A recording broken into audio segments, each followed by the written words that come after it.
here, River here with Zoldrith of Squad 9 Alpha. We're going to do a replay review of NGS game from this week, earlier this week, or last week or something? Last night. Last night, and it's Core Crashers versus Squad 9 Alpha here. On Tomb of the Spider Queen, and apparently they won the game, but we're going to just, be looking at, see how things can be even better. Nazebo Zool is like, my first comment would be there's a lot of overlap. I don't really understand that. And Ming, WTF is this draft? It's it's an ambitious draft, but it doesn't really make any sense. If only because our draft? Yeah, it's just there's too much. It's a double mage Zool. I mean, I don't know. It's cool but weird.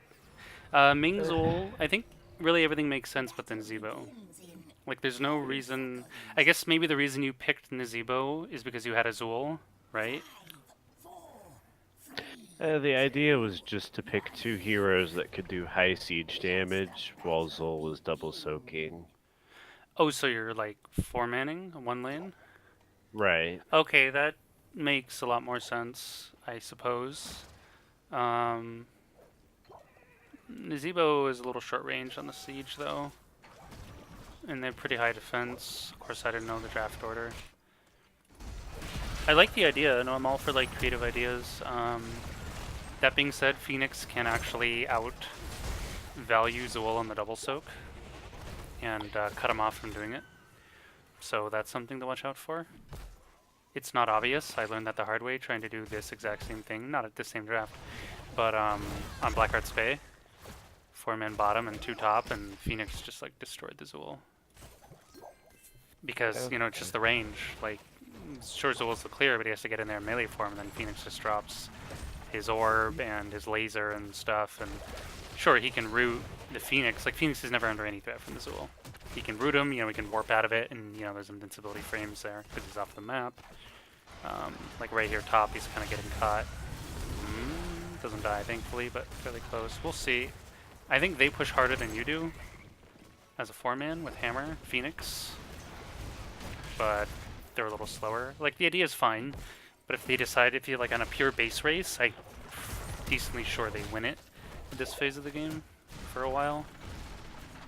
But I guess we'll see. Maybe with like Old Ming, because Old Ming used to do full structure damage on Magic Missile. But of course that got nerfed like 2 years ago. It's a cool idea though, I'm not against it. I think it'll look a little weird in team fights though. Just because this like all-in Nazebo Ming, I don't know, the map's like the objective's already hard pushes for you. So picking a bunch of hard push heroes on a map that auto hard pushes everything is a little not wrong. There's nothing wrong with it, because you can do whatever you want in HOTS. All that matters is you win the game, so I'm just thinking it's a little redundant. Because the less rotating you're doing, the less gems you're getting. Like, you're basically substituting this 4-man for the objective, which is fine. Everyone can do this. You can do this on any map, because as you hear me say all the time, what's the whole point of objectives anyway? To push. Do we need the objective to push? Yes or no? The answer is no. Just go push, right? So this is like a deliberate, execution of that idea. And that was a nice Stormbolt catch, by the way. Thanks. Yeah, hop. Just pop him in the face a little bit. They didn't take top, which seems really strange. And Li Ming's middle for some reason. Why is that? We're rewinding. Why is Li Ming not with the team? Oh, she's like, way, holy moly. If she stayed behind to do I don't know what and just died, so I was pretty silly. Yeah, this is something we've been trying to talk to him about. He is very slow on reacting to the rotations and rotation calls. Right. Well, when was it Ogle? Ogle listens to this, watches this. Just understand. It's all about understanding job parity, right? What's your main job? Your job isn't to sit alone and like hit creeps by yourself at any stage of the game. That's why you have like Nazebo and Zool and stuff. Your job is to be part of the 4-man. I mean, this job can change. We're gonna pause the game real quick. The job can change depending on your game plan, right? Depending on necessity, But for the most part, in this game, the plan is Zool, Nazebo are taking care of waves. Ming's just running around later in the game, maybe Ming will try and play off Zool roots when you're like 5v5ing, you root into like some sort of nuke combo, or zombie wall into orb, or whatever. You have this Deckard CC as well for her to play off with. So she should just always, mages should almost exclusively be following their, 2 to 3, 4 man. And there's very little reason them forever to peel off it, which just means do it sooner. Even if you think, oh, there's something to do here, don't worry about it. Just go with the team. It's not worth, because the chances of you getting jumped are high, especially in a map like 2 Minutes Spider Queen. It's too small. The rotations are really fast. Like I always say to a lot of teams, 2 Minutes Spider Queen, it's like playing the game on, it's like playing 1 speed up on a replay, right? It's kind of playing like this. I just up the speed, right? Because everything happens faster on this map. Everything. Yeah, that's why I despise Movements between this the map. lanes, the fights, the pushes, the domino effect. Like everything is just quicker, and you are punished harder for being slow. Much, much harder. Because if the enemy team is moving at a normal speed, what is speak of an enemy team who's moving really quickly and snappily? They're just going to walk all over you in the lanes, and you'll always just feel like suffocated. So, in this, again, like why is Li Ming here alone middle? I don't even know how she got here or why she's here. I know why she's here, but why isn't she top with the team, right? Like this isn't doing that much. And now, like, okay, you're getting some sort of defense in, but now when you actually want to go and try and defend middle, your team's split up, and they're not, right? So you're like, wait, what are we doing? We're trying to come in from the top, but this is like some weird 2-on-4 shit. Just don't put yourselves in this position. Ming was doing something useful. Everyone's always trying to be useful, always, outside of trolls. So Ming's like, oh, well, I'm just going to defend middle because middle's under attack, but it's less efficient than to just go top, stay top with the team, clear it, move middle as a unit. It's just safer, it's faster, generally speaking. Oh, wait, sorry. I like totally janked my camera there. I gotta rewind. This also isn't worth pushing into, by the way. They're a hammer team, and she has Hover Siege, and they have a Phoenix and a Joe. There's just like there's no world where this is good for you guys, and you almost die. Like, okay, you're at 500 health, but you know what I mean? Like, how is this a value trade for you guys? I'm not trying. That's sort of a maybe aggressive way to. I'm tired. My fault. Like for some reason I decided I wanted to spar him. Yeah, it's just not gonna happen. There's nothing good will come of it other than you're gonna burn a bunch of resources. Li Ming nearly got a nice orb. That would have brought in this Phoenix super low. But yeah, you can't hang around on those front lines. Condemn, into silence, into punish, into slow, into hammer, just nuking you. So now you run into the problem that I mentioned probably roughly 5 minutes ago. Their push is actually better than yours. So since you cleared out bottom early, then it's like, well, what do we do? Kind of a thing. You got the lane, but then you didn't necessarily rinse repeat that in other lanes. Because they're doing the same thing, and they're better at doing it than you are. So this is what's happening right now. This is just the basic draft matchup. You essentially drafted the same idea, but they drafted an easier version of it. Because hammer things. And Johanna Yrel are, just walls who sit here. This is a nice shove bottom, though, from Azul. Yrel's going to have to peel to defend that. If we're looking at your guys' vision, you should understand this. I'm at 10 incoming. You might even go look for a fight. See, Yrel's going to peel to do this, and they're all top. Like, you should be collapsing talking them right now. This should have been obvious, the moment Zul pushed this. That somebody, being Yrel, would respond to this, and you need to go top and fight them. I guess you can turn in bottom, which is also fine. But realistically, you're still a level behind, so you can't even safely push with the Weavers. I personally would have just taken the 5-on-4 top, and I think you just run into them and you catch a few out, or at least one with like a Zul root, and then worry about turning. That would be my suggestion personally. But that's because I'm also high on fightiness. But it seemed like the team didn't make that read, right? That makes sense. You were down like by this. Killed them and then. Yeah, you were down like by this bruiser camp area, and they were like all the way up here. Right, you just hard run up and just smash into their side. So didn't even think about it. Yeah, in this case, it's just when you have heroes who have high clear, who flash clear. Zul's a flash clear hero. There's not that many of them in the game, but he's one of them. He's the best melee one in the game. Yeah. Gul'dan's probably the best ranged. Where's the game? Zool rules. Oh yeah, this isn't an actual game. This is a replay review. I don't know how obvious I made that. It's supposed to be obvious. So this isn't like this isn't a casted match. This is a coaching session with a Squad 9 Alpha. One of their players anyway. So technically, you know, I'm pointing out stuff about... Holy shit. Oh my god, I've been on the friggin' wallpaper screen this whole time. Fuck my life. God damn it. 7 minutes of wallpaper. Seems good. I thought I had switched to the game screen with the button press. Apparently it didn't happen. So now we have 7 minutes of audio. Do you want to redo it, or do you want to just continue? I would be Because fine with this. fine with continuing or fine with redoing? Either one. I think I want to redo. This is pretty lame. I can just rewind and start Okay. over though. We don't have to like... You know what I mean? I just rewound. All right. So starting over, 7 minutes into the game. Thanks, Soul Rules. Sorry, man. I'm having a out of it night. We can try and expedite this a little bit though. So looking at your draft, I thought it was pretty interesting. I questioned the Zool, but then you explained to me you're going to be pushing bottom as a 4-man, or pushing A lane as a 4-man, while Zool double soaks. Cool idea. I like it. I think it has issues versus their team, if only because they could match you. They could stall you in a 4-man and put Phoenix versus Zool, and probably win all 3 lanes, most likely. So, how would we fix this? How would we do this differently?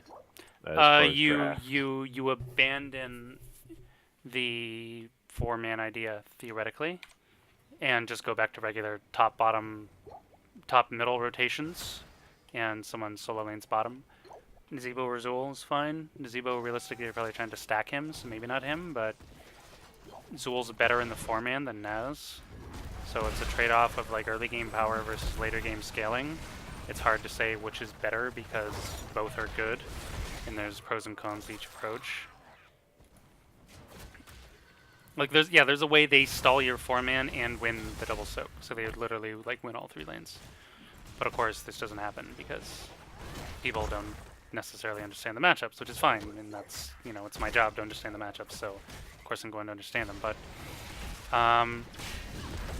like, it's alright. Zool does a good job of like chilling here. And you guys get this fort bottom. We can fast forward this a little even, since technically we covered it, but I'll let it run though.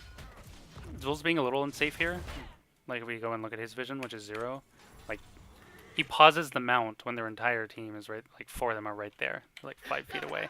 Like, that is super dangerous. Yeah. And then he like runs back through them instead of just running down and around, like to the right. You know what I mean? Like this, he almost kills himself. MJ here. That's a little silly.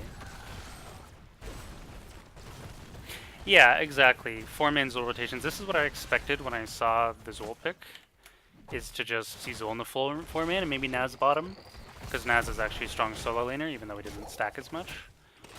But I think that, I mean, again, like, it also depends how the enemy reacts, right? Like, just because I pointed out a way they could punish your game plan, they didn't punish it. In fact, they're mirroring your game plan.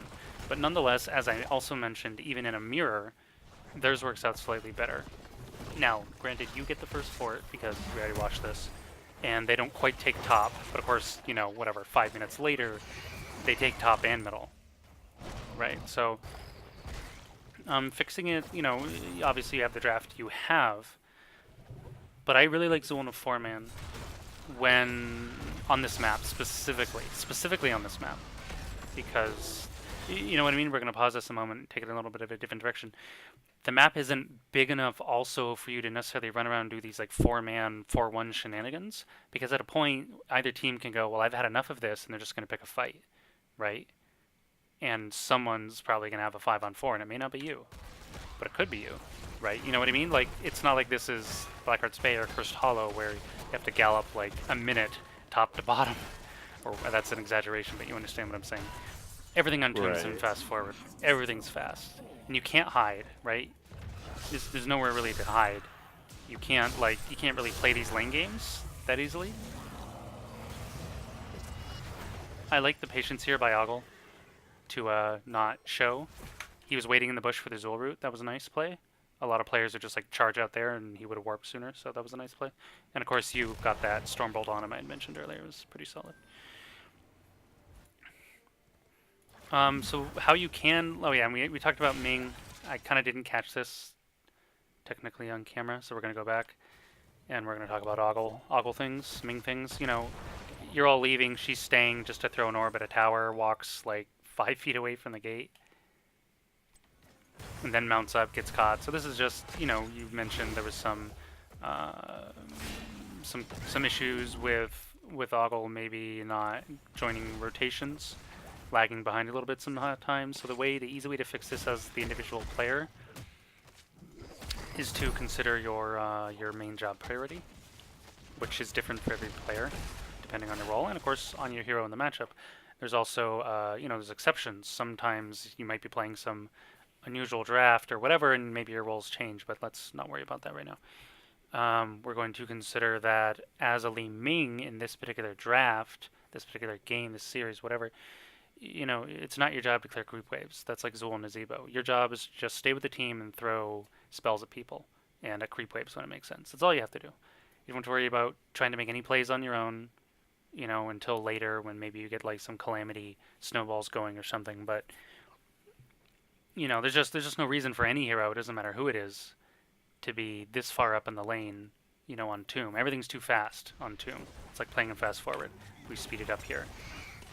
Right? It's very, very important to understand this.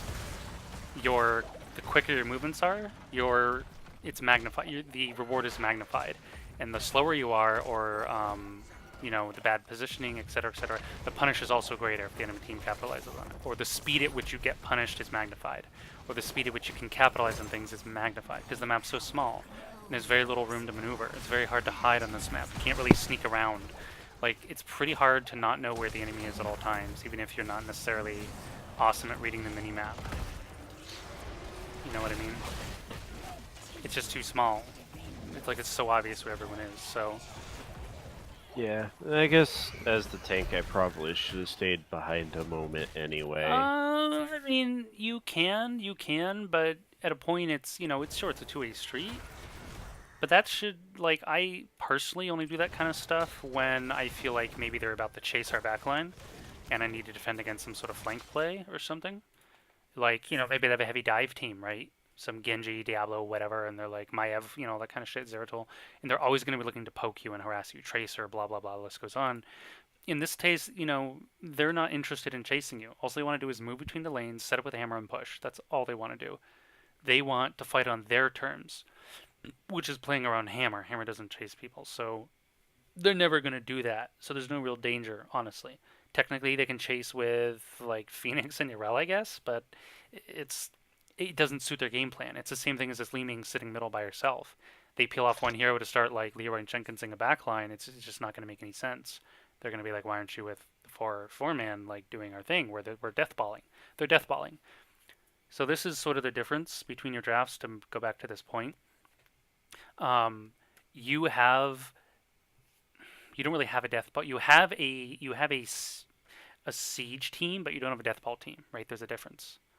I don't know if you know the difference, or I need to explain it, but they have a siege and a death ball team. They have both, right? So death ball means you usually stick together as 4 to 5 and just slow. You know, it contains a lot of defense, sustain, poke, siege, whatever. You just stay together and, you know, death ball it's called. You know, and you just like move forward in a lane or on an objective. They have both, and death balls typically, not always, they don't always contain siege, but they commonly do. You know, they can also be there's different ways to create the archetype death ball, but this is like a common form of it. You get, you know, a super tank or two, a sustain, you know, healer. Here we have Stukov, and then you get a couple damage dealers, usually longer ranged. Here we have Phoenix and of course Hammer, both long range. So your team sieges really well, but it doesn't death ball, right? Really, because there's no reach. There's no reach to your team. Nothing's quick about it, right? Gazebo's slow. Deckard's kind of slow. Zool and Ming and Murden can kind of run at people, but they would have to have a very different draft to allow you to deathball versus them and it to work out in your favor, right? You're Right. kind of too squishy for that. You have three well, actually, Nezibo's not that squishy. He scales quite hard. Zool's actually like a really good off tank. He's pretty tanky. He's great. Big fan of the hero. I think he's underutilized. So that's fine. You just have to understand, like in a straight 5-on-5 clash, you're probably not going to win. In any case, I say probably because that's on paper. We're talking game theory here. What could be or should be, it doesn't, doesn't mean it will be. So Right. we talked about a lot. It depends how the enemy plays. Are they showing weaknesses? Are they not executing their their draft game plan? Is someone sort of always slipping on their positioning, or are they late on their spell combos? Like there's all sorts of ways to try and read your opponents. But right now, for the last 4 or 5 minutes, they've been 4-man deathballing very consistently. They haven't peeled off anyone. They haven't done anything.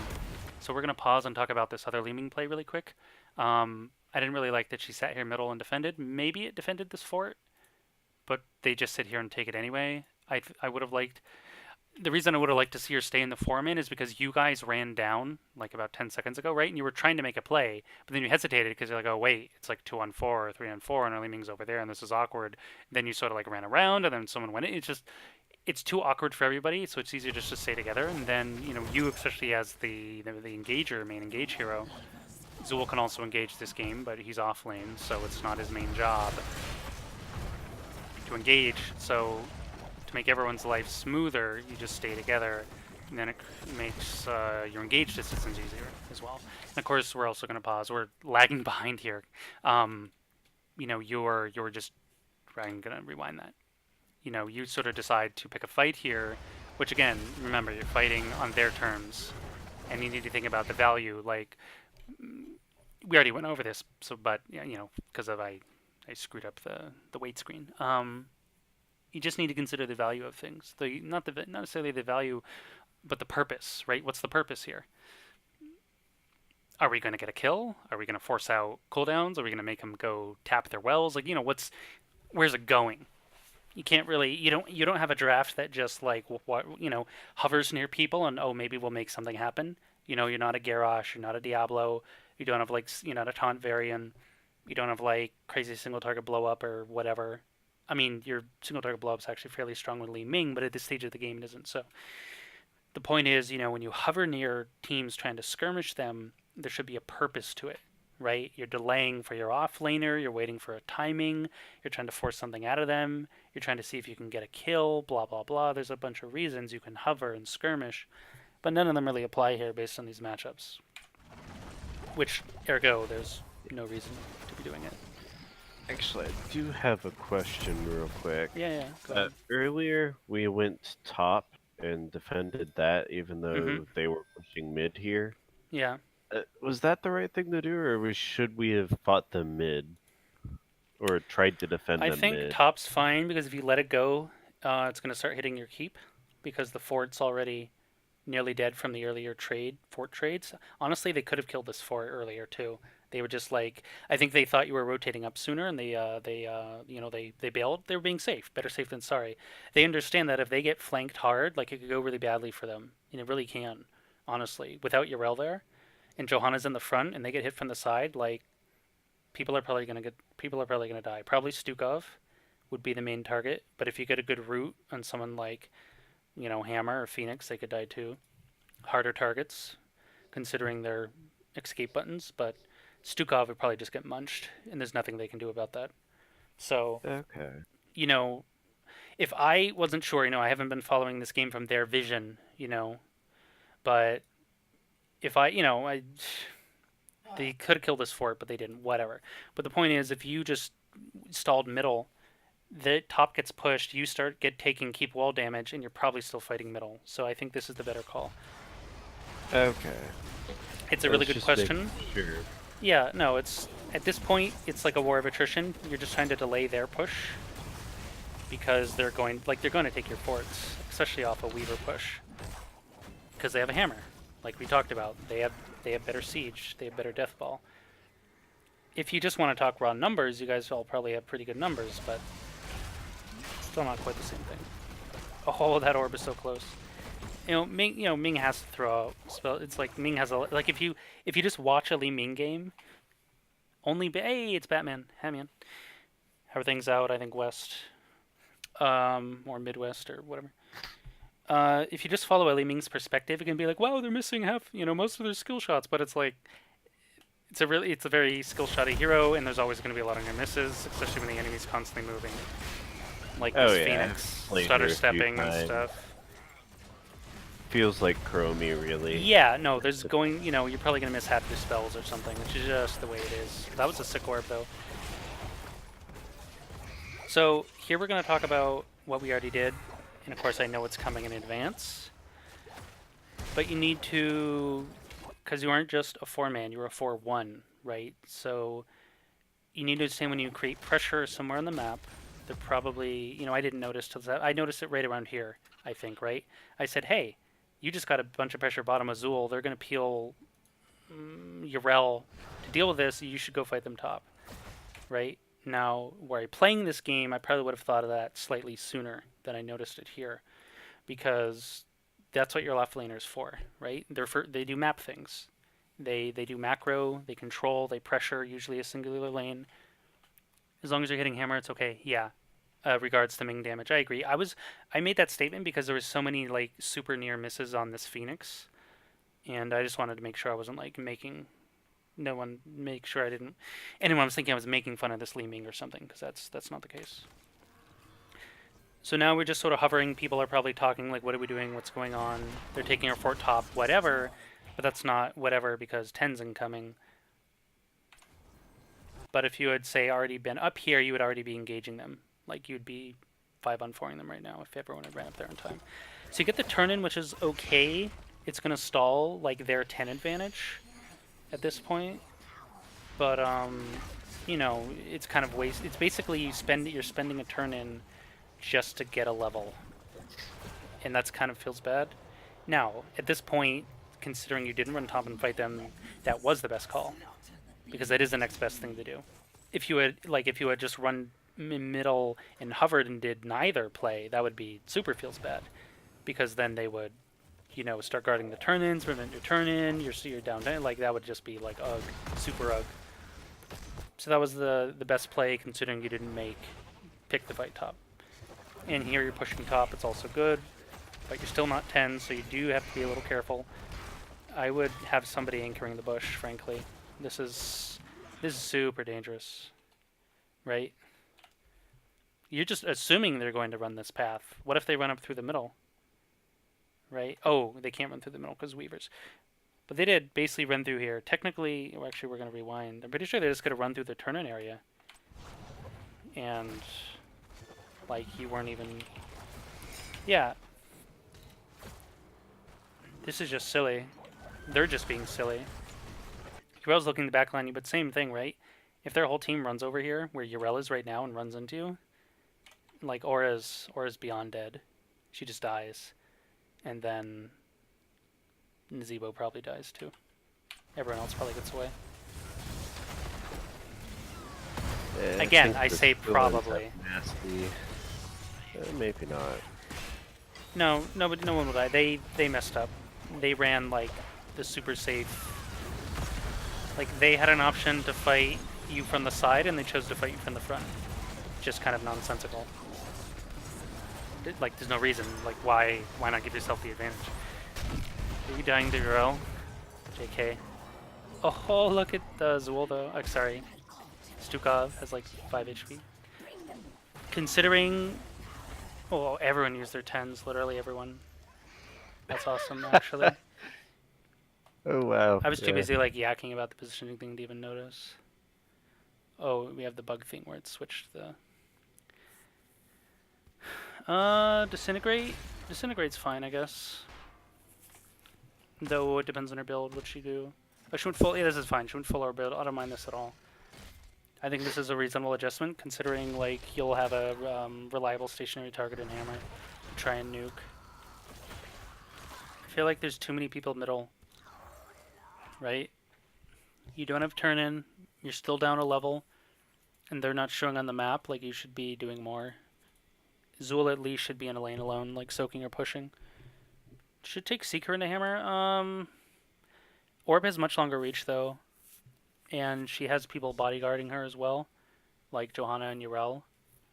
I don't think Seeker's necessarily the play, at least on this map. Maybe on like BOE or something, where you have more wiggle room to lay on your angles. A lot more wiggle room, and of course it happens to be good on BOE. Anyway, for the Immortals. I think the Orb build is just fine here, because the Orb will splash.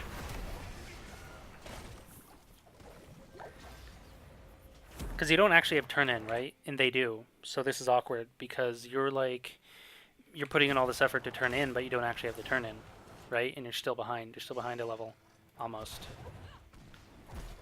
Which, it doesn't matter for talent tier reasons, but, you know, will add up because they'll win the race. Of all things, things stay the same, they'll reach 13 when you're 12, and then we have, you know, another issues.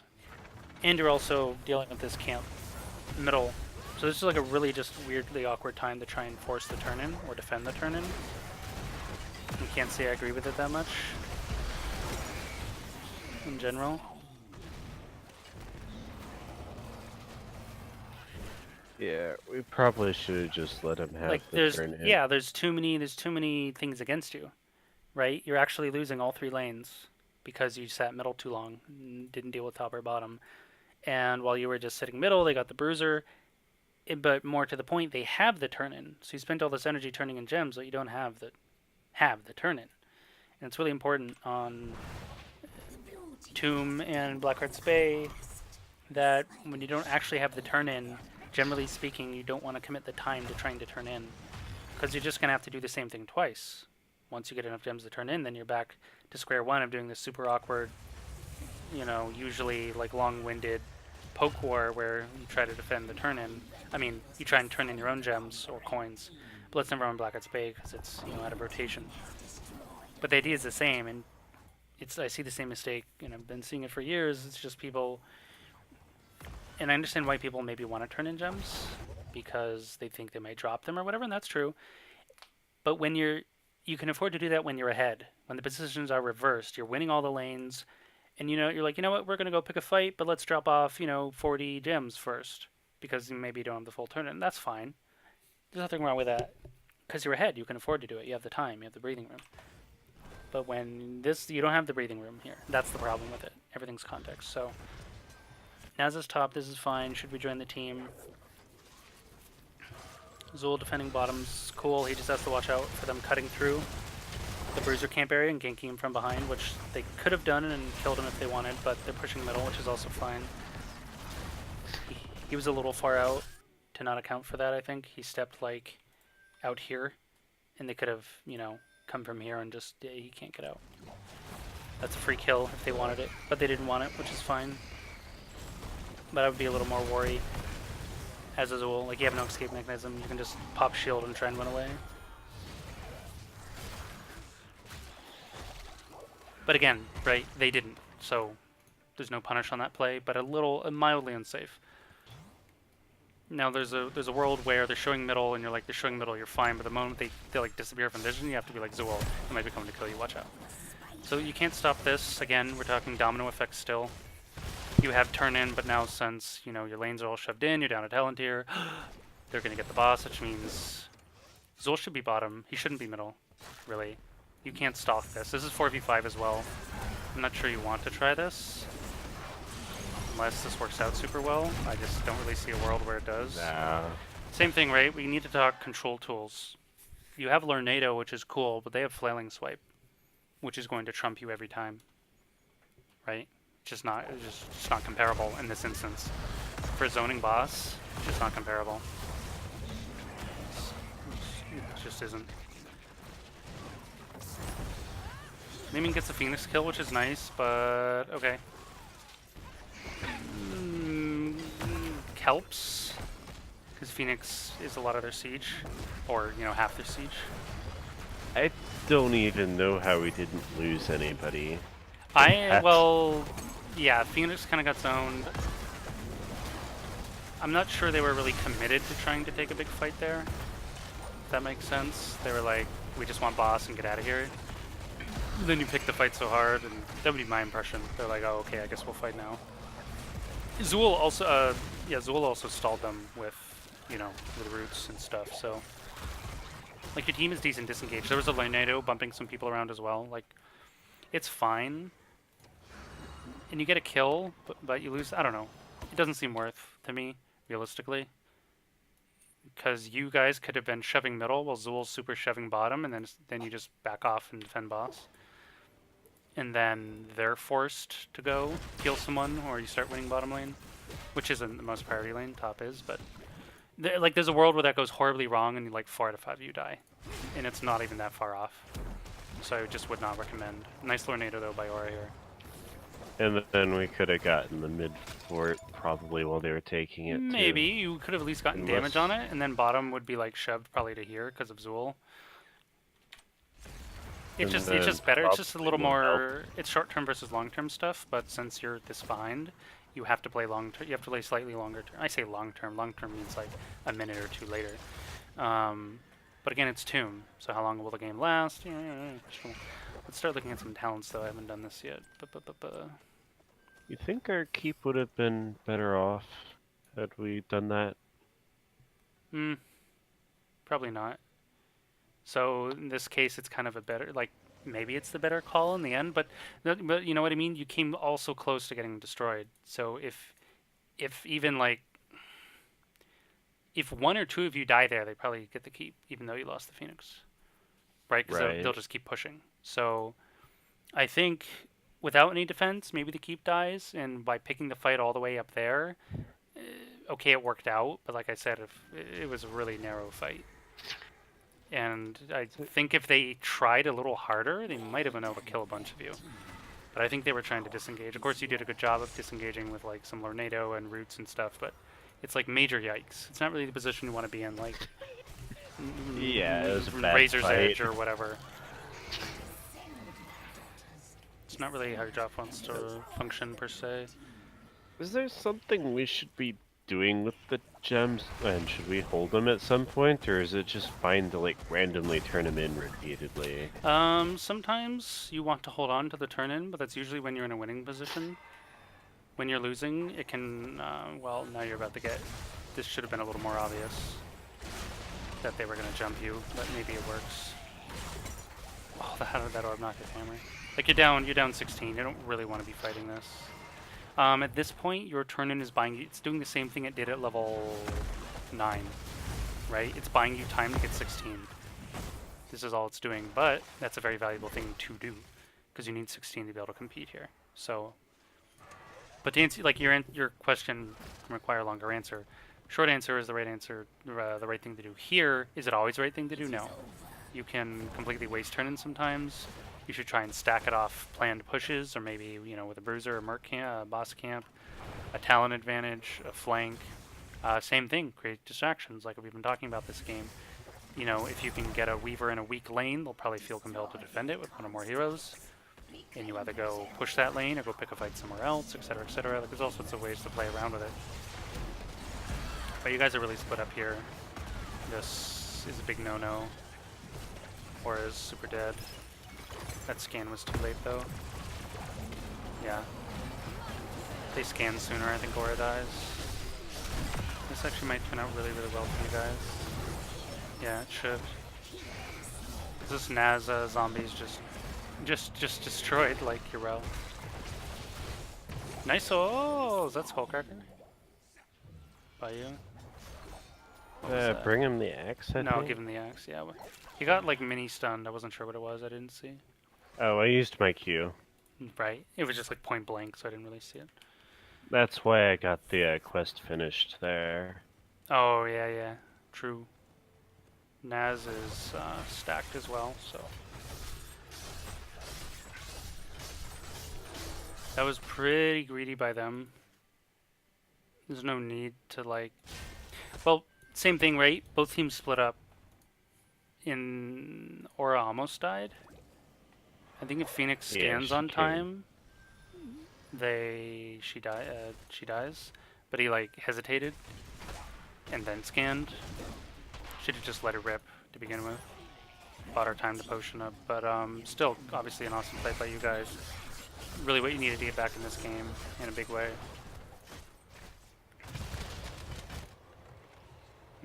They're just running the keep rush here. Or trying to? No. Oh, they're just trying to shove against top because they don't want to lose their fort. That's fair. You could go fight them if you wanted. You don't have to, though. We'll see how well this goes. Disengage. I personally would have just shoved middle. But maybe this works out super well. Because Joe's gonna die! Booyah! Feels bad, man. Hey! Much kills. You notice how all these fights go for you when they don't play around their hammer, right? Or you force them to not play around their hammer. And this is really the key to victory in this matchup. Like make them stop playing their game, right? But that's how these, like, if you notice, we're gonna pause here a moment. This fight bottom, I mean, as Zoro says, chasing Kayn is a great way to throw. It is. I still think they could have finished the Kayn off if they had just done it slightly differently, but it's a risky proposition. It is very hard to finish off that hero unless you just really focus fire him down. But same thing bottom. They really got spread out. They stretched, they chased, they got punished, and hammer was left in the back, right? Not fighting around the hammer. Same thing up here. I'm not sure where the hammer was, but you know, you picked a good fight. They weren't expecting it. And again, hammer not really in a position to play the way she wants. And you know, this is a mistake on their part, right? They abandoned their death ball because I don't know what reason they did, but they shouldn't have. Oh, ho, ho, ho. Fluffy Mitten almost ate that aura. Could we go back to the fight top that we just had? Mm-hmm. I'm curious what exactly we did to make them stop playing their game there. Well, they mostly got out of position, and you just like ran at them, right? Well, he says you've left the game. Let me know when you're back.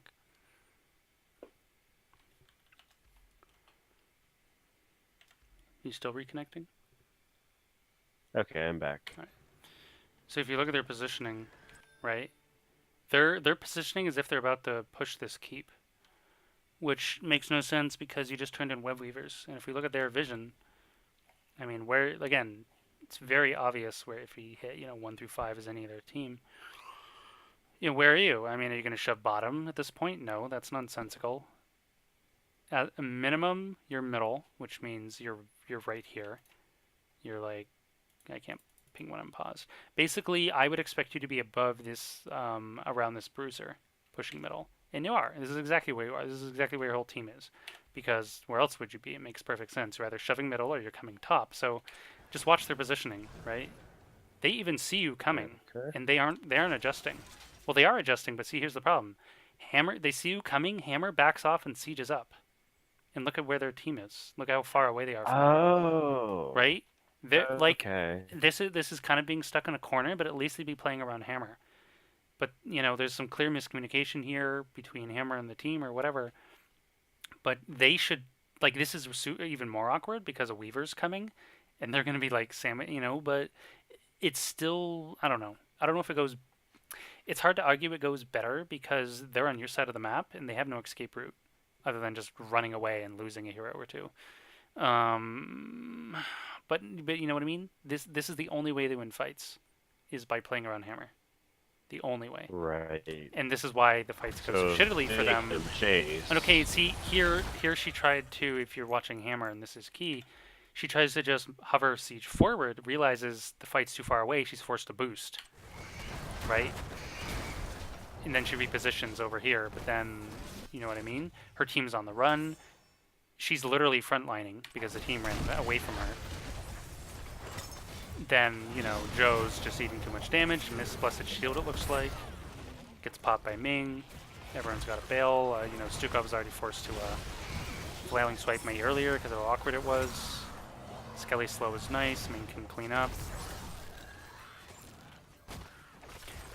They live and die. They live and die by their death ball, and it doesn't have to be a 5-man death ball. It at least has to be a 4-man. And when you stretch the positioning like that, it's 100% going to fail when the other enemy team just runs at you. They don't even have to have a dive team. They just have to walk at you. And if your hammer wasn't out of position, frankly. She did the best she could with the super awkward spot the team was in. Team shouldn't have been there to begin with. Like they're posturing to push a keep into a Websuit Weaver push. It makes no sense when the keep still has half health. If that keep had like if they sneeze at the keep and it dies, sure, maybe they're trying to run in and kill it and run out. That's fine, but it was just totally nonsensical move. So same thing. You have to expect they're going to come and fight you when you offer yourself up as a juicy target like that. Hey, we're up here. Come fight us. Even if nobody dies and you stall that fight, look at your Weaver's middle bottom, right? Super good for you. You don't Right. even need kills for this to be value. You could be 5-man fighting top right now, and you would be really happy with this. Like, look how screwed their lanes are. So, like, the kills, in a sense, are irrelevant to the fact that they completely they gave up a chance of defending this push completely by how they postured They top. basically gave us a 4v5, didn't they? Yeah, it was When just we did that stage. yeah. And now you're gonna get, you know, double, triple keep. All because they sat up here. Ridiculous. Oh man. Absolutely ridiculous. Like, but this I is what I hate mean. The this punish. This is the punish I talked about, right? On another map, you wouldn't get 3 keeps off that play, off 2 kills, pre-20. Yeah. On your side of the map, you get 3 keeps. What? Tomb of the Spider Queen things. Tomb of the Spider Queen things. You can't afford to do this, so the punish is just massive. Because the Weavers push, and then you push. Okay. It's- I get ready to pause a lot on this one. Whenever they Archon, get there. pure power, would not agree with that. Pretty super greedy. Naz Vial, of course, that's what you went for. Cold Hand of Death. I don't really like that talent. Doesn't he have a Spectral Scythe reduces healing or something? At 20 on Zul? That's pretty swag talent. Yeah, his Mortal Wound. There's nothing wrong with Cold Hand of Death. I just really like Mortal Wound, personally. Because against Stukov, it's pretty nice too. That's just me. You don't have to go Scythe build for it either. There's nothing wrong with Cold Hand of Death. It's a great upgrade. I just think Mortal Strike's a bit better as a utility. Because massively reducing healing is a pretty big deal. Against Stukov, who happens to, you know, burst heal with actually went super strain, but still. Bottomless Flask, sure. Rewind, why not? Spider, yeah, you know. I like all these talents. I don't really like pure power for Ming. That's more of like a win more or core pushing sort of talent. I think like Talrash's is pretty reasonable. Or what else do you go on her at 20? I can't remember now. The laser upgrade I think slows also. Not the worst idea. But of course you already have what's his name? Zul slowing things. But hey, more slows. I'm trying to look at our other 20s. Of course, you know, we don't have repulsion. Temporal Flux. I mean, Talrash's is really just like the way to go. Honestly, there's no real reason not to go Talrash's. And the only reason you would, you know, obviously if you've gone Wave of Force, you go Repulsion because it's a crazy good upgrade. There's nothing wrong with Archon. It's just too much of a win more talent. Now, granted, you're in a pretty good position. You're up 2 levels. You're up 3 keeps. You're up 4 kills. Things are looking good. But nonetheless, game isn't over. They still have some scary abilities. It's not really worth it to go the Archon. You don't really do more damage with it, per se. Alright.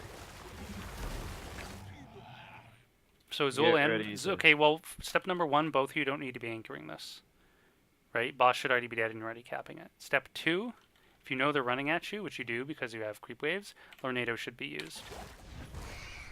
Should have already been used. Should have been used in this choke point where the 3 of them are, right? And Skellies were just cast. But now you let Urel in here. Step 1 is you're already on the boss capping it because 2 people don't step off, only 1.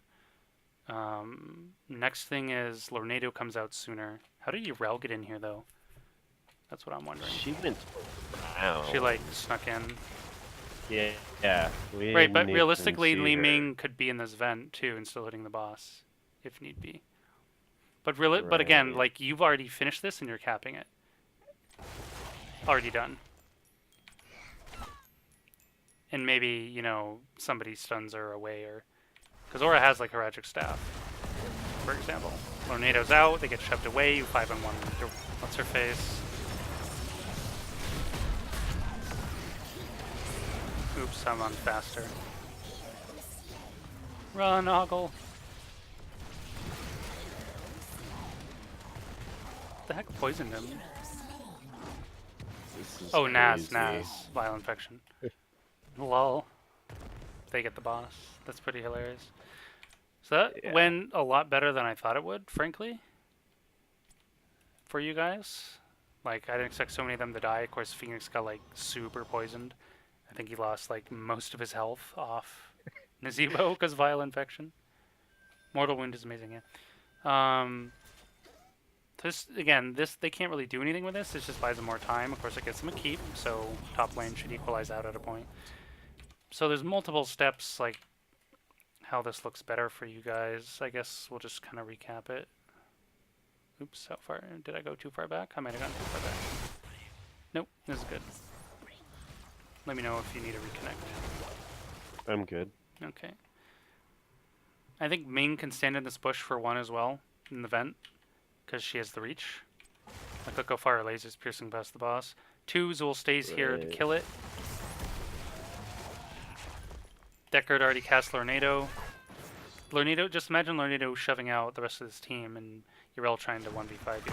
Now, she's a Uriel, she can do it, but you'd force her to burn, whatever her ult is. Yeah, her Ardent Defender. Ardent Defender, you'd probably force her to burn it, like, right away, because her team isn't coming, and they're like, we're Lornadoed, and then she'll be like, fuck. Maybe Johanna Ironskins it off, but then you're shoving out Phoenix and you're shoving out Stukov, right? Like, pretend Stukov and Phoenix aren't even here right now. And they're probably, like, somewhere back here because of Lornado, and then they're just joining the fight now. It's still annoying, Hammer's super safe. But it goes infinitely better for you guys. Yeah, I really hated that boss thing there. He shoved me into the boss stun. Yeah. Feels bad. Uh, But, you know, you're not going to lose the game off this, right? Now, if you'd lost 4 and they had only lost 1 or 2, they're pushing, probably. Or they're peeling 1 to defend their lanes, maybe. I don't know. There's honestly, if they lose, like, if you only kill 1 of them, maybe 2, they might even just end the game straight up, honestly. I would make this call. If I'd only lost, like, 1 hero there, 2, I think I would have just core pushed, frankly. You'd be on core already. You would have been on core sooner because you're shoving. You don't care about your base because you're trying to end the game. So there's like a not too far off world where if a few more of them live, they just try and end the game. Now, whether they can end the game, you know, who knows, but it's only leaning up. Right? I think that would have been their only shot at winning if they did that. But of course, you know, they didn't live, so it's all's well. And again, this is just stalling the game. But this is buying them time. Same difference. Like, if you get the boss, the game's over. Unless, I guess, it wouldn't necessarily be over if everyone was dead. Hammer, just like we saw there, you know, Leeming pretty good at defending the boss, so was Hammer. Why, thank you for the follow. Whoever that was. 20 talents, I already looked at those. This is good. Force the fight top. There's no way Phoenix lives. Yeah. Is there? No. Right. Of course he had a hardened shield or no, whatever that's called. Can you pause Unconquered real spirit. quick? Oh, sorry. Yeah, go ahead. Alright, just go back like 10 seconds or something. Yeah. Alright. The whole time watch the Ming as this goes on. Oh, what on earth is she Tell doing me all the way what down you there? think about it. I think she's horribly out of position. Kill around right here where it's fine. And gets a really fat combo on Phoenix. Yeah. I don't know. This ended up weird through the fight to me, but I mean, same thing. She could have landed that combo standing on the other side of this wall with the team, right? So, like, yeah, it's good for Li Ming to look for these kind of angles. Like, this is like on a map like Sky Temple, she can be insanely obnoxious, for example. or Volskaya by just sort of like hiding a little off to the side of these terrain parts and like lobbing damage at you, where you don't really expect it to be coming from. And that's a legit strategy. Somewhat not really a level 20 plus strategy, frankly. It's more of like an early to mid game strat, but she's got to look for the angles, but she didn't need that angle to get that kill. And she was a little, I don't know, they were out of position too, right? Same thing, there's no punish because their mistake is bigger than yours. You had one hero out of position, they had 5, right? They had 2 top and like 2 middle, 1 bottom or something. Like the entire, like everyone's out. Okay, they had 2 heroes out of position, but I say 5 because they weren't 5-manning. And, you know, they're not 5-manning because they're defending your lanes, but they're defending the lanes unsafely, blah, blah, blah. So that technically means everyone's out of position, and now they probably just lose. Yeah, game's over. Yeah, this is the end here. Well, not here exactly. Well, in the next minute or less, yeah. It's a nice tornado. Holy moly. You almost eat it there. No, the defense is strong, as I pointed out. Like, you running at them 5v5 is going to be tough. And this is going really well because it was 5v4, and even then you're almost getting wrecked. It so happens, you know, you're not. But, like, even at this ridiculous disadvantage, it's, like, hard for you to push into them. You know what I mean? Yeah. This took like a bunch of Yeah, this is like one of the resets, this is like one of the longer core pushes, like inevitable core pushes. Haha, the spin to win by Leeming. That I've seen, but that's just the result of the match. You know, the drafts. Ogle, victory spin. I like it. GG. Yeah, just stay with the team. Same thing as we saw earlier. Li Ming's like running it down mid alone. It's like, well, what is she really? It looked like she wanted to scout the Bruiser camp or something, and then changed her mind and ran up, probably because you saw the kills top. So, same thing I talked about earlier about your roles. Like, you're not a Zeratul, you're not a Genji, you're not a Tracer. It's not your job to like run around and poke and scout and see where the enemy is, and be like, hey guys, over here, come engage. Like, it's just not your job. Just follow your main tank, follow your main support all game long as a mage. It's all you have to do for victory. They'll set you up, they'll stun their slow, they'll protect you, and you'll get easy deeps. You know, it's all you have to do. You have like no other job as a mage. Just follow your main tank and main support. Ed to Zed. I guess I'm just not used to the way he plays in general. It's just the way he tries to go through walls and stuff with his combos. It's really good. I just wouldn't really try it at that stage of the game. You know, like pretend all 5 of them are there and you pick the fight, and maybe you land that one orb, but then if the fight goes on and nobody dies, Li Ming's cut off from the fight, right? Like if they move out of, say they move up, they move away, they move out of her orb range even through terrain, right?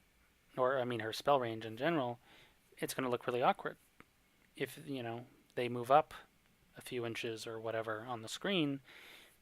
Or maybe they were already positioned that way to begin with, whatever. They also have some mobility options through the warp and whatnot. They were too far up in the lane, which is why it went so well. But if they're all 5 there and you pick this fight and Ming was middle, things could get really awkward. Maybe you don't get the kill. Maybe it stalls. Maybe she, maybe she comes in from the side and cleans up anyway. You know, sneakily. Could happen. Certainly not impossible by any means. It's just not worth it to put yourself in that position. Because it's like if it doesn't go exactly as you planned, it probably will backfire, right? So why not just all be together? And if it backfires, well, then you're all together. Or it doesn't, you know. It's just not worth it. It's working out in this game, though. You know, okay, she died middle once. That was her only death. But consistently playing like this will open you up to getting ganked. Will open you up to being late to a team fight. Will open you up to, you know, if that was a different map, different terrain, and you split off from the team, maybe you can't rejoin them in time. Maybe you can't get this like sneaky over the wall damage you're looking for. Just because it's relying, it's better to put your fate in your own hands. I was talking to, maybe it was, I don't remember who it was. Maybe it was you guys. Who was it? No, I think it was you guys. That Cho'Gall game on Dragonshire versus Zul'jin. Oh, Zul'jin, yeah. Where it's kind of like you were relying on them to screw up so you could win the game a little bit, not completely. But I'm saying, you know what I mean? It's not good to play in a way that supports that sort of mentality where, well, this could look really good if they do exactly this, and they don't like move 1 inch that away. It'll all work out. It's like, okay, maybe it will, but if they behave in a way you don't expect or something else happens, you're going to look like a doofus. So it's simply not worth, generally speaking, because there's always exceptions. There's no absolute rules in HOTS, 100%. It's typically just not worth to put yourself in that position and or your team in that position because things could go wrong for either one of you. They get some 5-on-4 fight because the Ming's not there. For some reason, the other, maybe there's only one hero top and you go and kill them, but maybe 4 of them were middle and they kill your Li Ming and then you're at a stalemate and blah, blah, blah. That's not what happened. I'm just trying to give some examples that wouldn't be, are fairly common. It's just easier to stick together unless you have a team that is meant to be mobile. Li Ming happens to be mobile, but she's not, Genji mobile. She's not Zeratul mobile. It's not the same thing. She's very short range. She's a mobile mage within reason. Obviously, the only truly mobile mage is someone like Mephisto. Of course, he teleports back to where he was, but, it lets him do a lot of shenanigans because even if you stun or root him, he still teleports back, which isn't true of, other heroes. So,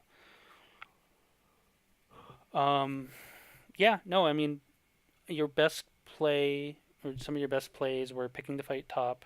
You got those 2 kills there. And didn't you win some big fight bottom at some point and then run and took the bruiser? Pretty sure. Yeah, we took their bruiser and then our bruiser. Right. And that happened while the Weavers were pushing. Yeah. So things to consider for the team. Make sure everyone's staying tight in the 4-man. Understand that matchup. Because it could be anyone wandering off, right? It could be the support, could be another DPS. Sometimes it's even the tank who's sitting behind. And the other team's like, hey, depending on the team I've seen, it's like, let's go to the next lane. And the frontliner's like, nah, I want to sit here and hit a creep. So it's like, it could be anyone. It just so happened to be Li Ming a little this game. Try and avoid that.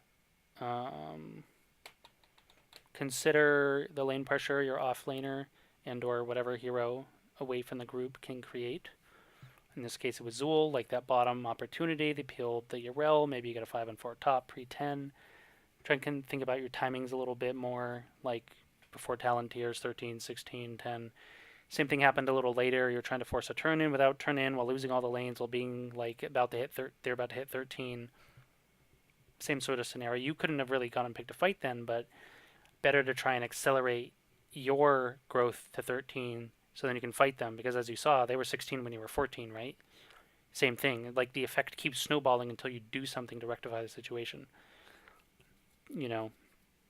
And in this case, you had the turn in from 9 to 10 to buy you 10, and also the turn in, I think, from 15 to 16, or 14.5 to 16 roughly, to buy you time to get that level, which is good. And good thing it was this map, because on a different map, you wouldn't necessarily have that option. And you would be really behind. You'd be like 3 or 4 levels behind or something if that pace kept up. So again, try not to put yourself in that position. You had some great, ganks, counter kills, some great team fights, but things were kind of dicey. Things were pretty close. That boss fight was wild. Right, there was, that you were pushing in top. The anchoring's tricky, right? You were pushing top, I think, when you were 9, and they were 10, but they took this really weird route and fought you head on instead of fighting you from the side, where I think they get more kills. So some misplays by them there. So there was a lot of misplays kind of by both teams, but a little more from you guys that went very unpunished this game by the enemy team. Zul was out of position sometimes. Your team was a bit out of position sometimes, just in general. They didn't really have this chase, kill draft per se, but they were in range to flank.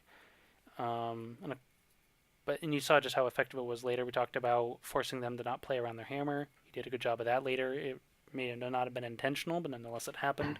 And you won 2 major fights in a row as a result of it, and that's what got you 3 keeps. You got 2 kills and got 3 keeps. It was insane. So that was just clap. forcing a team out of their comfort zone is important, but don't get too mental about it. If you're like, how do we do it? Like, oh my god, like don't worry about it. It's something that can be learned, can be figured out.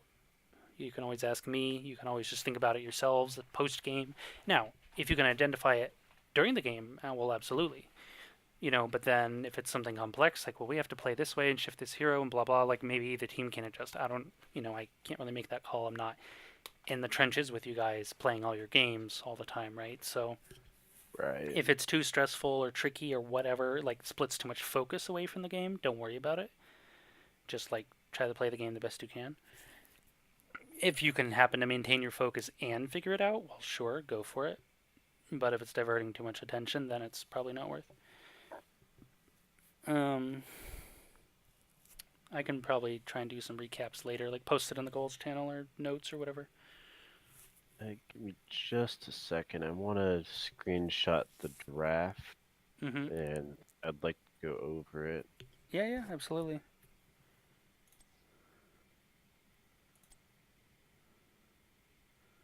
Do you want me to like rewind to the beginning or anything? Is it No, I'm got it right here. okay? I got it off of what is that app that Falendrith made? Stats of the Storm. Yeah. Yeah, that.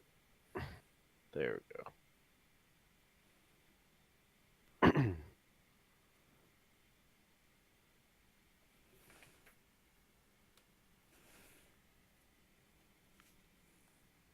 It's in the chat in your Discord. Okay. Well, I can. I'm gonna go to switch screens here a moment.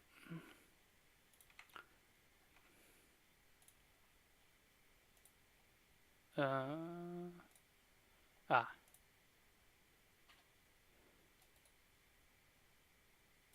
One moment. We are gonna throw this up on the screens. When we talk about it, it's actually like sitting there.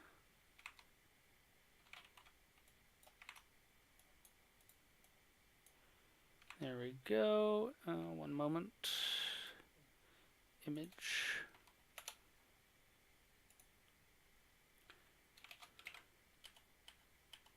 There it is.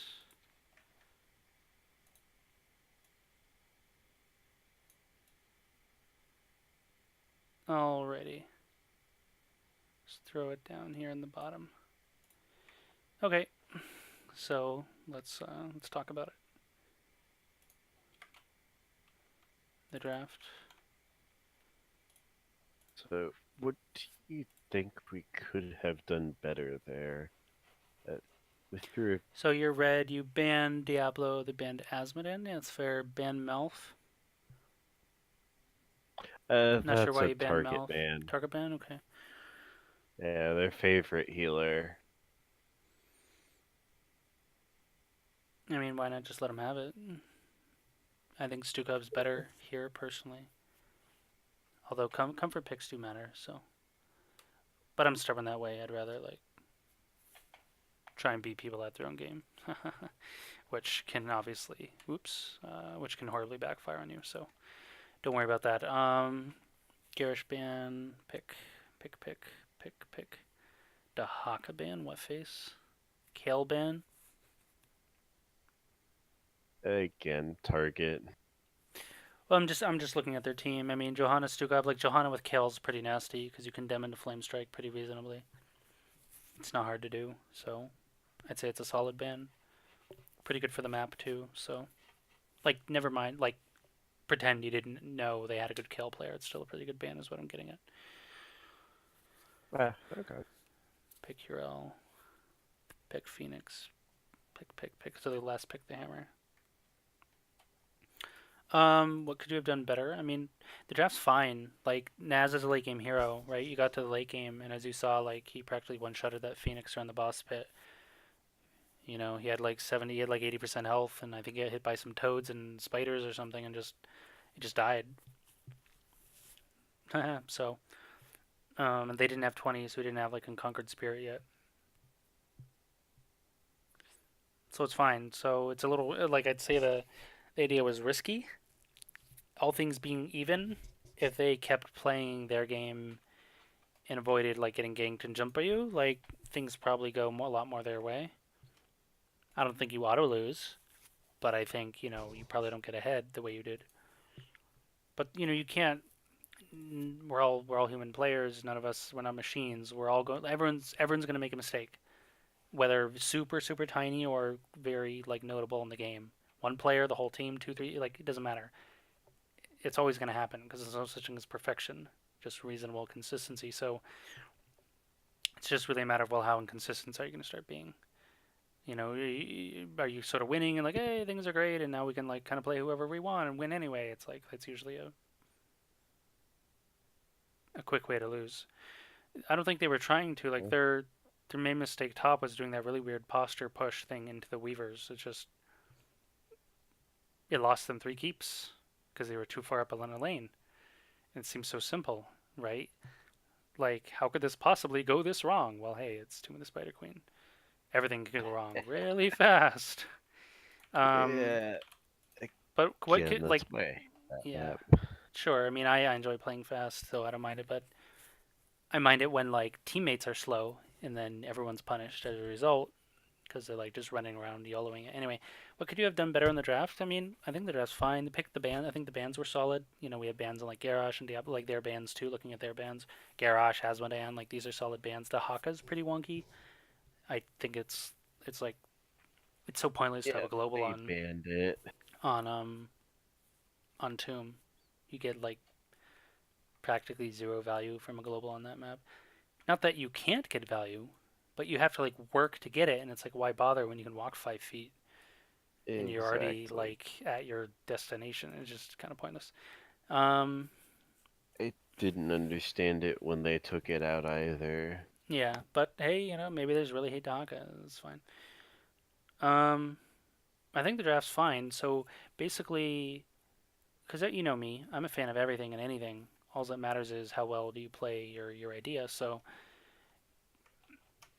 I think you should be looking for ways to, yeah, you'd have to be looking for ways to disrupt their game plan, to stall them out, to get this Nazeebo to like level 16 plus, and make sure you aren't like, oh my god, the game's over, we lost all our keeps, kind of a thing. So you don't think we could have taken a different hero and done what we were intending Oh to do a well, little of course you better? could have. I'm just talking about with the draft you had. Oh right, but that was your question. Sorry, I'm just tired. Yeah, I mean, really, you can just cut the Naz and pick a regular offlaner of some type, some Blaze or whatever. But then maybe your damage is suspect. Your damage probably is suspect. You'd probably have to pick something more damage orientated as an offlaner, whether it's like Urtanus, or Nalarak, Asanya, maybe even something ranged. What would make sense? It could even be like a Hanzo or something who just sits there. It's not, or Junkrat, something like that. Non-traditional offlaner, but honestly can do fine because they can clear and they're always safe. Who else could make sense? Malthael, probably not into that team. Zagara might have been interesting. Thrall's probably fine. There's a lot of options. Leoric isn't unreasonable, but not like it's too much melee at that point. Ragnaros might be alright, but really something ranged is more desirable, so. Okay. That's good. I mean, you could have tried for some like all-in Sonya Leap thing under the hammer, but it's really hard into a Yrel, not recommended, so. I would have opted for something like, again, you're still getting somebody with clear, right? Hanzo or Junkrat are pretty solid and just tie into your team fight easily. Those are probably top 2 in my mind. Even like a solo lane Tychus isn't the craziest thing. It can be awkward, but if you know what you're doing, it can be strong. Thrall's decent because of his ranged power. Obviously they had Phoenix, otherwise that's a strong option too. So we could have taken Phoenix early in the draft, and earlier in the draft probably. Sure, like Zul is so like there was a time when he was first ban, first pick on Tomb and maybe a few other maps, but that time is long past, so generally speaking anyway, I guess he still pops up here and there, but it's not that common. For the most part, it's an uncontested pick. Uncontested means pick or ban. Of course, you did. You fourth, fifth pick them. Last. Right, that's fine. I don't mind that at all. But you also picked the Naz last, right? realistically, you could have just picked the Zool plus whatever. So where would you have picked it up earlier if you did pick? I was thinking instead of the Ming there. Mm. All right, you're picking red. So you first picked Deckard, which is fine. Then the warrior. Ming, yeah, sure. You could if you wanted, because realistically, you don't absolutely need the Ming. You just wanted a mage. Gul'dan's available. Jane is available. But Ming isn't that important on this map, is she? I don't think so. I mean, Ogle ended up playing it rather well, other than like some positional curiosity here and there. But like actual spell use is solid. N64 overclocked. Thank you for the follow, sir. Appreciate that. No, I don't think she's that important on this map. Personally, I think she's very severely unimportant. It doesn't mean you shouldn't pick her, but you probably don't need to pick her up in like first or second phase. In this case, second phase with the Mura. But you could have, yeah. Phoenix is a lot more flexibility, right? He can go in the 4-man, he can go solo, he can do shenanigans. I don't know if you have someone playing like this Junkrat Hanzo style of person right now. Everyone We does. could have taken a Hanzo. Because by default you're doing something weird, usually with Azul, because you can flash rotate so fast. You can do this on Infernal too with him. Like the enemy just doesn't. It's almost like doesn't matter what clear they have because Azul's worth like 2 to 3 heroes worth of clear on his own on average, practically speaking. Let's say 2 to be safe, but in some cases 3 depending on what the enemy has. So you can bully the lanes, is my point. You can bully the lane rotation by just flash clearing and forcing them to respond to your push more than you're responding to theirs, and then theoretically you have some kind of XP lead, or they get awkward in their rotations. You try and gank them, blah blah blah. You get enough ahead that you have time to run down and try and gank their offlaner, like on and on it goes. Of course, ganking Yrel is pretty tough, but pretend it's maybe it's not Yrel or whatever. Point is, give yourself options, give yourself breathing room. Be in the driver's seat. That's the goal. It's not the only way to win games. It's just an easier way to win games, because then your options are greater, and your options don't become, well, we can only do this one thing right now. We can only turn in and try and get 10. We can only, stall, and you know what I mean. Like you're forcing yourself into a narrower space through, well, of course, through certain drafts, but I wouldn't say it was this draft. It was more just how it all played out. You could have split up a little more in the soak at a few points. There was some hovering middle and maybe bottomish area, and trying to turn in against them and blah blah blah. So, but sure, there's easy. You can yak all day about draft this and that and when. Like I think, like clearly you plan this. So for planning it, I think like you drafted it well and you largely executed it well.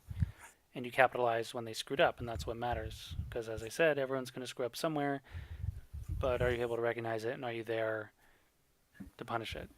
Hopefully you are. And you were. And that's what really, got you back into this game at like 2 major moments.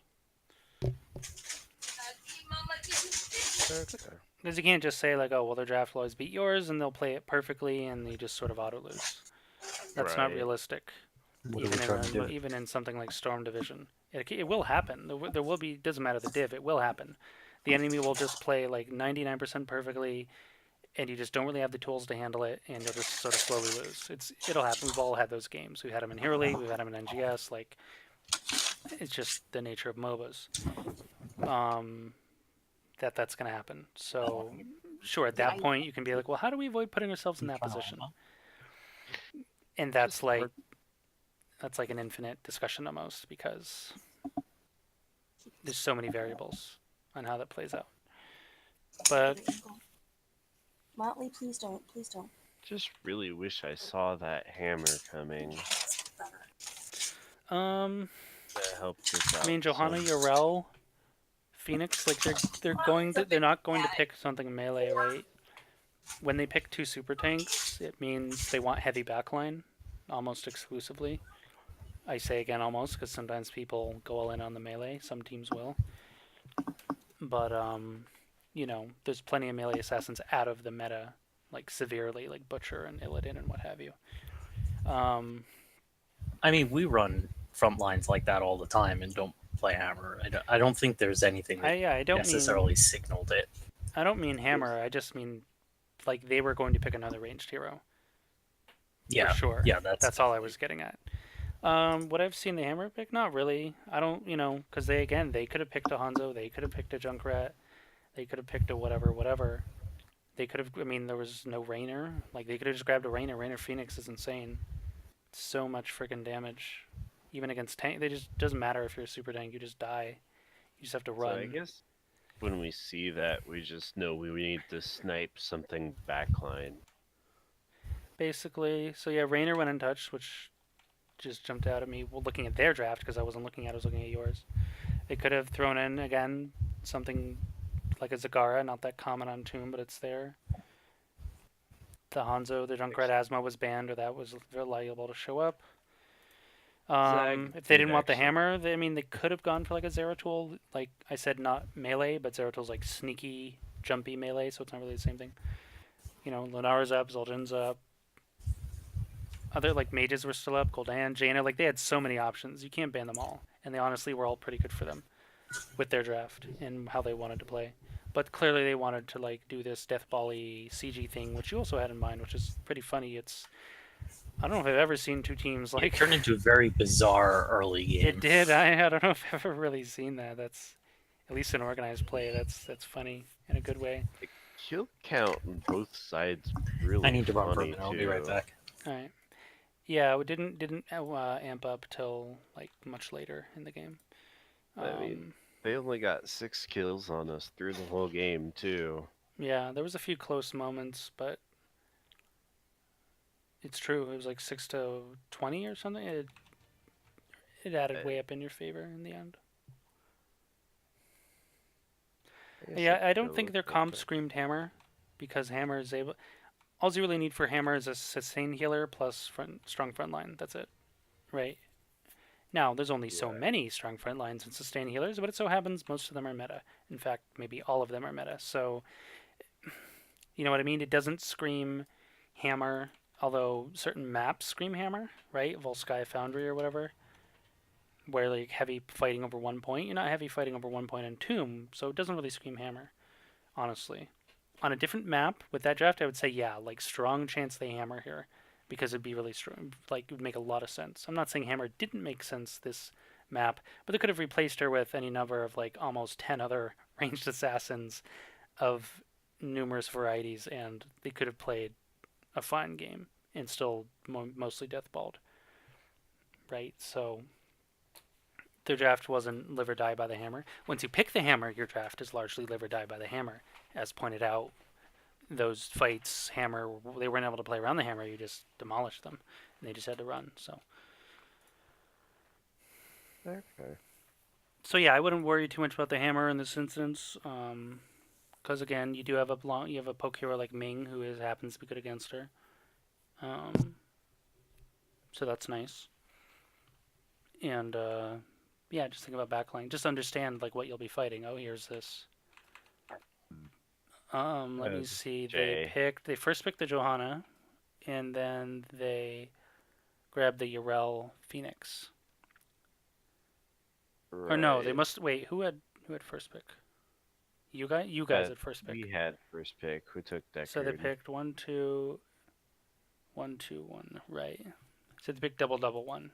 Well, basically until this Yrel showed up, he didn't necessarily know. But I mean, Yrel shows up everywhere, and so does Blaze. They're like the top 2 offlaners since their release. So it's been a long time. Yeah. Yeah, like I said, they could have done it a bunch of different ways. Gone for the mage, gone for the auto attacker, like this Rainer. I think it might have even been better, frankly. I think Raider Phoenix would have kind of walked all over you. Rainer hasn't, in most our games, hasn't even been touched, really. Do you think he's still worth the attention? I personally do, if you know how to play him. The hero has so Okay. much sustained damage, it's kind of retarded.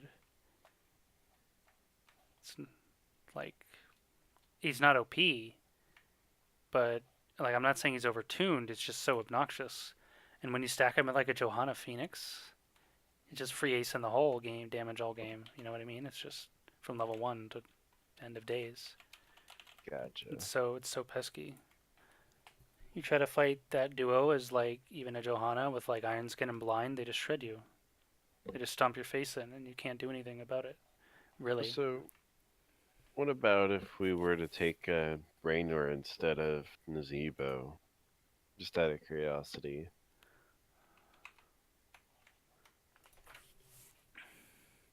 It's pretty interesting. Into the Hammer, it's somewhat suspect, but it's good. It's not bad. It's not amazing. It's not bad. It's not terrible, but it's not. It's not like amazing, but it's not.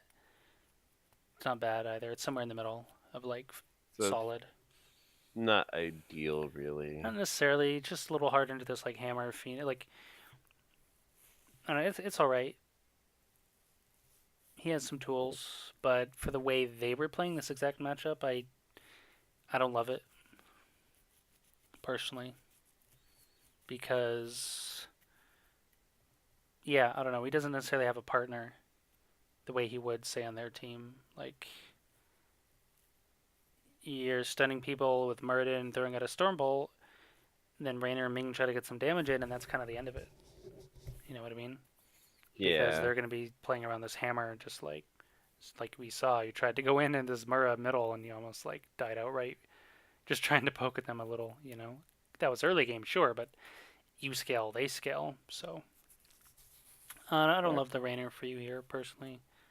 Not like the way you're playing with Azul. I don't know. It's fine because he can play off Azul like Skelly Mages and Rude and all this stuff too. But So it's just sketchy. it could be amazing, but it could be sketchy. It's a bit variable here. I think it's the reason I sound vague about it is because I'm trying to decide like I'm running all the numbers in my head, and it's like, well, it could be really good and it could be really bad, and Gotcha. probably not worth. It's just really weird. It's too hard to decide what it will be, so I'd rather just avoid it. Is basically my reaction to that. Gotcha. Which is weird because I normally have a more concise answer for you, but I understand it. Just don't love it, don't awkward. hate it. That's like the short answer. Yeah. No, like I said, just can't get too mental about your drafts. Just have confidence. Just have a game plan and be confident about it and play it. Like that's more important. As we saw here, I pointed out some things that might happen for you, might happen for them, and some of them happened, some of them didn't. And you guys came out on top, so that's what matters. It's not worth like nitpicking, getting mental about too many what ifs. I present players, students, what have you, plenty of scenarios, but I'm not trying to get them to worry about them. I'm just trying to get them to think, deeper about the game and break it down into manageable like pieces they can digest. Right. That's the goal. Because I stand by my philosophy of you can draft anything, you can win with anything outside of the pro, level. Yeah. It Just what makes life easier. Yeah, how easy. I mean, you can have the hardest game of your life and still win if you just play at a high level of focus and concentration and effort, by drafting a bunch of weird stuff that could be awkward or like, ridiculous levels of execution necessary, but if you pull it off, well then you pull it off, but it's probably more stressful to play, so play that way sometimes because it can be fun to play a bunch of weird shit, but if you want to play it every single game, it might be really tough on the team. But maybe everyone likes it. It's a lot about team identity. That's what it really ties into. Meta is less important. Meta is irrelevant. What's relevant is what's your team meta. That's what's actually relevant. Do you understand your game plans? Can you execute your game plans? Do you understand your matchups? You know, you can't just blindly pick things and play and just hope to win. Some consideration must be put into it. But that's how you win games at Okay. all levels outside of like HGC Open and Pro. People get too caught up in we must pick this. We must just like I'm happy to see unusual stuff because it's interesting. It means I'm going to see an interesting game, and I think their draft was interesting. Your draft was interesting, and you kind of did some funny things on both sides, and you both got value, and you both lost some value, and you went back and forth, and you came out on top. It was cool. It was a fun match. It was very interesting, to say the least. Yeah, Uh, it was. I It was very actually have interesting. Few questions off stream whenever we wrap it Sure, up. we'll stop that now. So thanks for got a follower too. Some people hanging out in chat. Appreciate that, guys. So take care. Have a good one. Stream will be stopping.